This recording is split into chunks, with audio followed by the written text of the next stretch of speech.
Most people think getting rich starts with a great idea, or working harder, or making smarter investments. But what if the biggest factor isn't any of those things? What if the people who become wealthy are often chosen long before they make their first dollar? Not by a secret society, not by a conspiracy, but by a system so ordinary that most people never notice it. A system that quietly determines who gets access to opportunity, who gets access to capital, and who spends their entire life trying to catch up. Because in modern economies, money doesn't simply reward success. Money helps create it. And that's where the story begins. Imagine two people born on the same day. Both are intelligent. Both work hard. Both want financial freedom.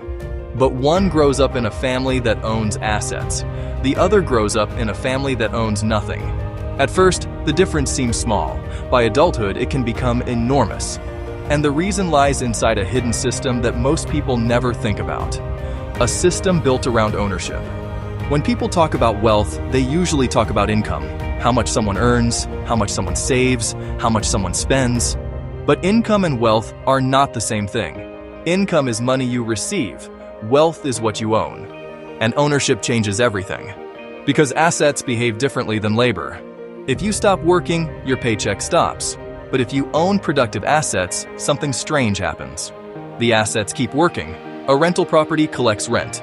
A business generates profit. Stocks grow as companies expand. Money starts producing more money. And over time, that difference becomes staggering. Consider a simple example.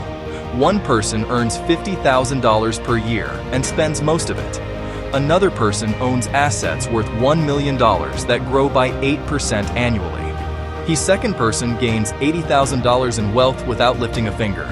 No extra hours, no overtime, no second job, just ownership.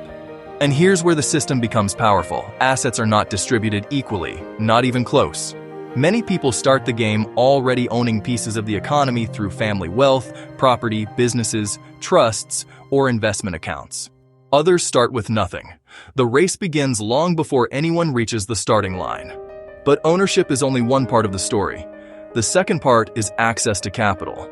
Because money has a peculiar habit, it flows toward people who already have it.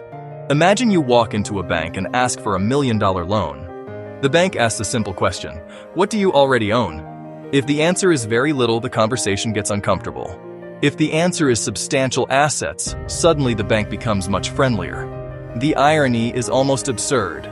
The people who need money the most often struggle to access it. The people who need it the least often receive it on the best terms. This isn't personal, it's incentives. Banks are not designed to maximize fairness.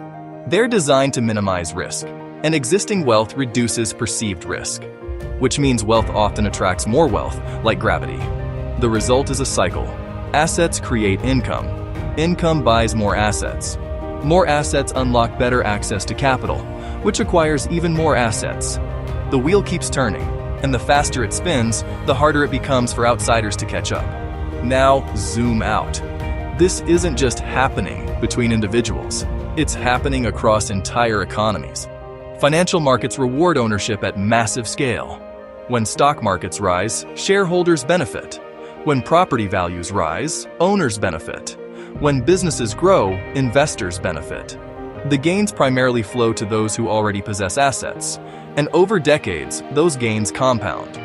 That's the most important word in this entire story: compound. Because compounding doesn't grow in straight lines. It grows exponentially. A dollar earned today can earn more dollars tomorrow. Those dollars can earn additional dollars after that. The process repeats, year after year, decade after decade. The math starts looking almost unfair, because in many cases, the richest people aren't necessarily earning wealth faster. Their wealth is growing faster, and those are very different things. Yet public conversation often focuses somewhere else. We celebrate entrepreneurs, we admire hustle, we praise productivity. And those things absolutely matter. New businesses create value. Innovation changes lives. Hard work remains important. But beneath the visible success stories sits an invisible layer: ownership, capital, compounding, the machinery operating quietly in the background. It's like watching a race while ignoring the slope of the track. You can still admire the runners, but understanding the slope changes how you see the outcome. This doesn't mean the system is rigged beyond repair, nor does it mean success is impossible. What it does mean is that wealth creation follows rules that are often misunderstood. The economy rewards effort, but it frequently rewards ownership even more. And as technology advances, financial markets expand, and asset prices continue climbing, that dynamic may become even stronger.